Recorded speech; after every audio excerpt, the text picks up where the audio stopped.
ว้าวน่ามหัศจรรย์สุดๆรถไฟฟ้าไร้คนขับของประเทศไทยป๊าดทันสมัยล้ำสมัยสบายดีกับสวัสดีพี่ๆ FC ฟังไทยและก็ฟังลาวทุกคนเด้อยินดีต้อนรับเข้าสู่ช่องเก็บเกี่ยวสาวลาวเช่นเก่าเช่นเคยอีกแล้วเนาะเป็นจังไดพี่ๆ FC คักรับชมอยู่ไสอยู่ลาวอยู่ไทยก็สามารถคอมเมนต์ใต้คลิปวิดีโอนี้ได้เนาะส่วนมื้อนี้เนาะสาวเก็บเกี่ยวก็มีเรื่องราวที่น่ามหัศจรรย์สุดๆแล้วก็เป็นข่าวดีๆเอามาฝากมาต้อนเนาะทุกคนจากฝั่งไทยเช่นเก่าเช่นเคยเด้อ คือว่าเนาะสาวเกดแก้วไปเห็นคลิปวิดีโอหนึ่งทุกคนเพิ่นได้ลำเลียงการขนส่งเนาะใบพัดกังพะลมเนาะทุกคนที่ว่าเพิ่นจะมีการวางแผนไปติดตั้งสาวเกดแก้วเอิ้นถูกบ่พี่ FC หรือว่าเอิ้นผิดก็ต้องขออภัยเนาะด้วยความที่สาวเกดแก้วก็บ่ค่อยรู้หั้นนะทุกคนเนาะแล้วก็รถไฟฟ้าไร้คนขับทุกคนแล้วจะเป็นจั่งใดทุกคน แบบมีความแบบไล่คนขับเทบอนะทุกคนเดี๋ยวเราไปเบิ่งคลิปวิดีโอไปพร้อมๆกันเลยจ้าไปกันเลยป๊าดทุกคนป๊าดประเทศไทยไปไกลเนาะทุกคนล่าสุดมีการขนลำเลียงเอากังหันลมเนาะทุกคนขนาดยักษ์ขนาดใหญ่กันเลยเนาะทุกคนมาที่ท่าเรือแหลมฉบังเนาะทุกคนเนาะ ท่าเรือแหลมฉบังก็คือเป็นท่าเรือที่ขนาดใหญ่อยู่ที่ประเทศไทยนั่นเองเนาะทุกคนเนาะทุกคนคือแบบสาวแก้วไปเห็นคลิปวิดีโอนี้ทุกคนก็คือแบบการค้นกังหันลมเนาะทุกคนขนาดใหญ่นี่แหละเตรียมจะไปติดตั้งเนาะทุกคนอยู่ที่ประเทศไทยนี่แหละแล้วเราจะท่าติดตามคลิปต่อไปทุกคนเนาะแล้วก็เป็นการกังหันลมที่ว่าใหญ่แฮงใหญ่แบบสุดเลยนะทุกคน รู้จักจุดที่ว่าเป็นสีฟ้าๆหั้นเนาะทุกคนขับรถยนต์เนาะเทื่อแบบใหญ่แฮงเนาะทุกคนสำหรับการเคลื่อนย้ายเนาะทุกคนไปทางเรือขนสินค้าขนาดใหญ่เนาะทุกคนหลังจากที่ว่ามหาสมุทรมาที่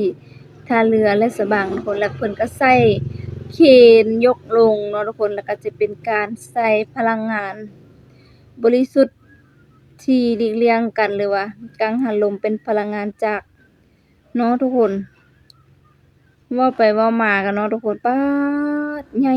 นี่เป็นการเคลื่อนย้ายใบพัดของกังหันลมที่ว่าใหญ่ขนาดใหญ่ถึงอาจจะไปติดตั้งเร็วๆนี้แหละทุกคนอยู่จุดใดของประเทศไทยก็ยังบ่ฮู้นะทุกคนเนาะนี่ก็มีการเตรียมเนาะทุกคนแน่ป๊าดพี่น้องยาวอีหลีเนาะ รถนี่ทุกคนคือแบบเขาเฮ็ดโดยเฉพาะอันใบพัดกังผลมนี่ได้ทุกคนเพราะว่ามันยาวแล้วนะทุกคนแล้วก็มีแต่หัวว่าซั่นเถอะทุกคนแล้วก่อนสิเอาลงเพิ่นก็ใช้แต่เครนยกเนาะทุกคนนี่ป๊าดใหญ่อีหลีอืมนี่ก็คือกำลังเตรียมเคลื่อนย้ายทุกคนแล้วก็สังเกตที่รถคนเนาะทุกคน บ่ค่อยได้เห็นที่ไหนมาก่อนทุกคนสาวเกดแก้วก็บ่ค่อยเห็นมาเนาะทุกคนซึ่งว่าแบบรถเคลื่อนย้ายนะทุกคนปีกของกังหันลมหั้นน่ะทุกคนเนาะทุกคนเป็นรถที่ยาวเฮ็ดมาโดยเฉพาะเป็นเหมือนกับแบบเสาเหล็กอะนะทุกคนมีด้านท้ายมีล้อประมาณอยู่10กว่าล้อเนาะทุกคนเนาะโหแบบมันยาวแฮงความยาวไปตาม ล่วงยาวของปีกกังหันลมหั้นแหละทุกคนถือว่าเป็นอิหยังที่ว่าบ่ค่อยได้เห็นทุกคนเนาะเบิ่งแหมความยาวสาวเกดแก้วพยายามเบิ่งว่าออกไปสู่ถนนหลวงถนนใหญ่อะนะทุกคนเขาใช้วิธีใดทุกคนอยากเห็นอีหลีเนาะทุกคนเดี๋ยวพยายามจะสอกมาให้ทุกคนได้เบิ่งได้เห็นนำกันเนาะทุกคนเนาะต้องขออภัยทุกคนเนาะอัน แสงมันเตาะเข้ามานะทุกคนเนาะมื้อนี้สาวเกดแก้วก็ไมค์บ่มีเสียงว่าซั่นจ้ะเนาะทุกคนสาวเกดแก้วก็เลยได้ไปอัดคลิปอยู่ไหนเพราะว่าอยู่นอกมันแบบฟ้าลมหั้นน่ะทุกคนเนาะให้มาต่อกันนี้ทุกคนเนาะเขาก็แบบขับรถนี่ก็คือแบบ เขาอัพจะขับประจำการเคลื่อนย้ายเครื่องนะบรรทุกที่ว่ายาวแบบนี้อะนะทุกคน คือแบบน่าจะแบบเก่งแฮงอะนะทุกคนเนาะเขาใส่แบบรถแบบนี้ การเคลื่อนย้ายอุปกรณ์เครื่องยาวๆนี่โดยเฉพาะหรือว่าปีกใบพัดของกังหันลมเนาะทุกคนเนาะยาวแฮงเนาะพี่น้องเบิ่งไหมรถก็คือแบบเล็กลงไปเนาะ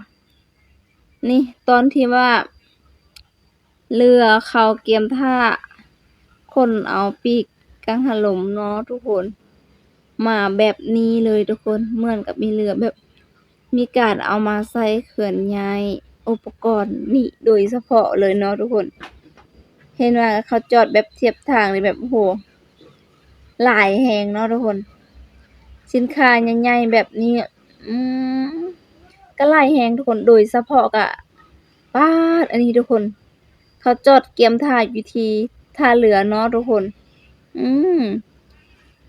ยาวแฮงหลังจากเนาะคันเมื่อกี้นี้ที่ว่ายาวๆที่ว่าเราบอกเมื่อกี้ทุกคน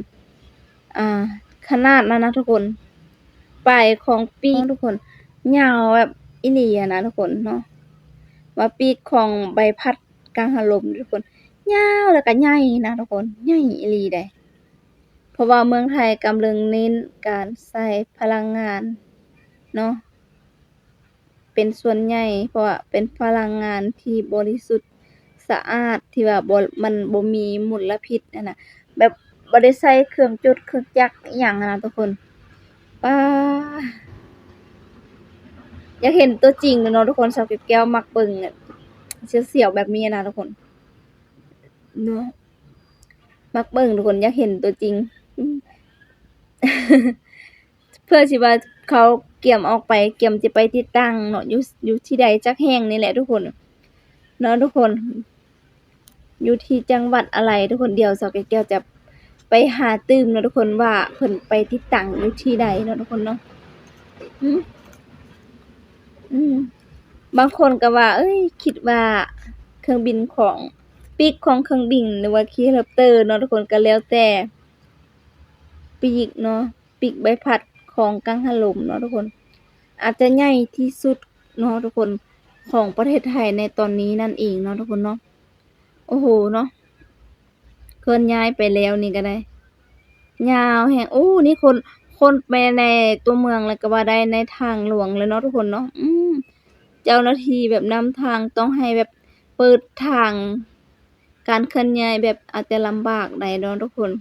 ต้องได้เปิดทางตลอดเนาะทุกคนเนาะมากทุกคนเป็นเทคโนโลยีสุดล้ำในการเข้ามาช่วยขึ้นตู้คอนเทนเนอร์เนาะทุกคน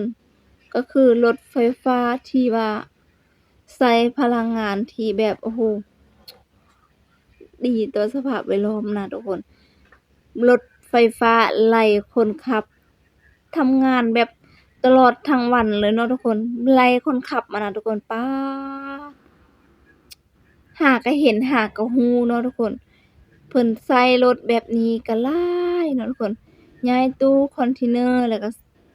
สินค้าเนาะทุกคนเขาใช้รถหัวลากไฟฟ้าที่ไล่คนขับนะทุกคนป๊าดเป็นออโตที่ว่าจอดเองไปรับตู้คอนเทนเนอร์เองนะทุกคนและทุกอย่างเองโดยที่บ่จำเป็นต้องมีคนขับมานะทุกคนป๊าดเว้ามาแล้วสาวแก้วอยากเห็นเด้อันนี้เป็นรุ่นแรกเนาะทุกคนเนาะทุกคนตามพี่ FC อย่าตกใจเลยหน้าของสาวแก้วนะทุกคนจะน้อยแสงใสๆอยู่นะทุกคนเพราะว่าแดดมันส่องมาแหงนะพี่น้อง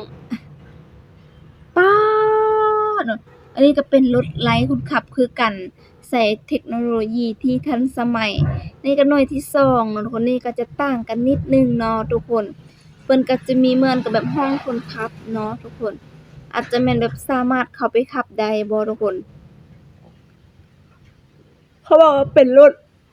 EV ทัชเนาะทุกคนประมาณนี้แหละเป็นรถที่ว่าคนตู้คอนเทนเนอร์โดยเฉพาะเนาะทุกคนโดยออโต้เลยก็ว่าได้เนาะ เออคือว่าเก่งแฮงแท้เนาะคนไทยนี่สามารถผลิตอิหยังได้ออกมาได้แบบทันสมัยอีหลีอะนะทุกคนเหมือนกับมีเจ้าหน้าที่ควบคุมคอยดูแลแล้วก็มีน้องหมาด้วยเป็นจังไดกันแน่ PPFC หลังจากว่าได้เบิ่งคลิปวิดีโอแต่ต้นจนจบเนาะ PPFC มีความคิดเห็นจังไดกับคลิปวิดีโอนี้ก็สามารถคอมเมนต์ใต้คลิปวิดีโอนี้ได้นะทุกคน PPFC อย่าตกใจเด้อทุกคนจะน้อยออกข่าวจะน้อยออกเรื่องทุกคนมันเป็นนำอันแสงเข้ามาทางหน้านะทุกคนแบบแดดยุบลงยุบขึ้นจังซี่นะสาวเกดแก้วก็ยังตกใจตัวเองเนาะ PPFC เนาะทุกคนก็คืออย่างเช่นนี่แหละทุกคน PPFC มีความคิดเห็นจังใดเนาะทุกคนเนาะเรื่องราวนี้ทุกคนถ้าว่า PPFC คนใดฮู้ว่าเพิ่นเอาไปติดตั้งอยู่ไสก็สามารถคอมเมนต์บอกสาวเกดแก้วได้เนาะทุกคนอันนี้สาวเกดแก้วก็ยังอยากอยากหาว่าเพิ่นได้ไปติดตั้งอยู่จังหวัดใดนั่นเองเนาะทุกคนเพราะว่าเป็นสิ่งที่ล้ำค่าที่สาวเกดแก้วเห็นแล้วรู้สึกอึ้งเลยทุกคนโดยอย่างเช่นก็คือเป็นรถไฟฟ้าไร้คนขับทุกคนป๊าดคือแบบ มันสุดเจ๋งเลยอะนะทุกคน โดยเฉพาะรถไฟฟ้านะคนตู้คอนเทนเนอร์นะทุกคนไปมาแบบอัตโนมัติเองเลยนะทุกคนบอกเลยว่าประเทศไทยเป็นประเทศที่ทันสมัยสุดๆเลยทุกคนเนาะ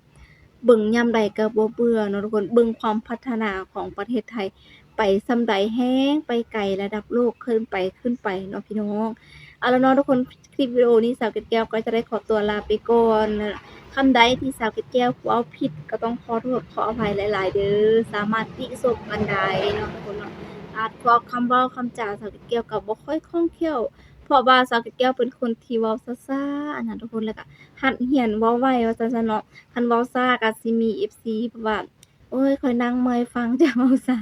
เนาะแต่ก็ฝากเช่นเก่าเช่นเคยกดไลก์กดแชร์กดติดตามให้กับช่องสาวเกดแก้วด้วยสำหรับคลิปนี้ขอบใจ